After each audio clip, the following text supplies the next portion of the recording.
Valja e Ngjallës dhe Valja Dyshe e Myzëqare janë shpallur vlerë kombëtare e trashëgimisë kulturore jo materiale. Vendimi është marrë nga Këshilli Kombëtar i Trashëgimisë Kulturore pas aplikimit të bërë nga Bashkia e Lushnjës. Dokumentacioni i nevojshëm është mbledhur pas një pune 6 mujore me qëllim që këto dy valle të shpallen vlera kombëtare. Kryetaria e Bashkisë së Lushnjës, Eriselda Sefa, thotë se pas këtij vendimi, synimi është që Valja e Ngjallës dhe Valja Dyshe e Myzëqare të aplikohen edhe për të bërë pjesë e listës së UNESCO-s. Këto janë një vlerë e shtuar për qytetin tonë të Lushnjës, i cili ka shumë gjëra për të krenuar, por bashkia nuk do të ndalet me kaq, pasi ne do të vazhdojmë për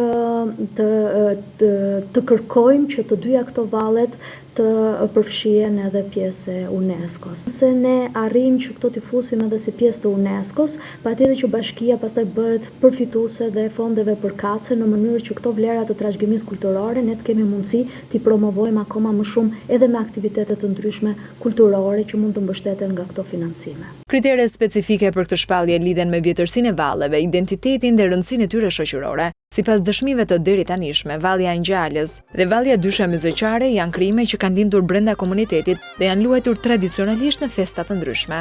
Janë shumë të rëndësishme, janë shumë të vjetra, ato ruajnë dëshmi të paraardhësve tanë. Për Vallën Dyshe e Myzëqare, kjo duhet të jetë diku në fillim të pushtimit osman. Valja Dyshe nuk është një valle e lehtë, por është e vështirë, kërkon kohë, ka mbi 200 elementë, po ashtu dhe Valja Rituale e Ngjallës, edhe kjo është shumë e vjetër, edhe kjo kërkon një përgatitje shumë të mirë, sepse ka lëvizje që ikin majtas, djathas, gjysmë rrethi.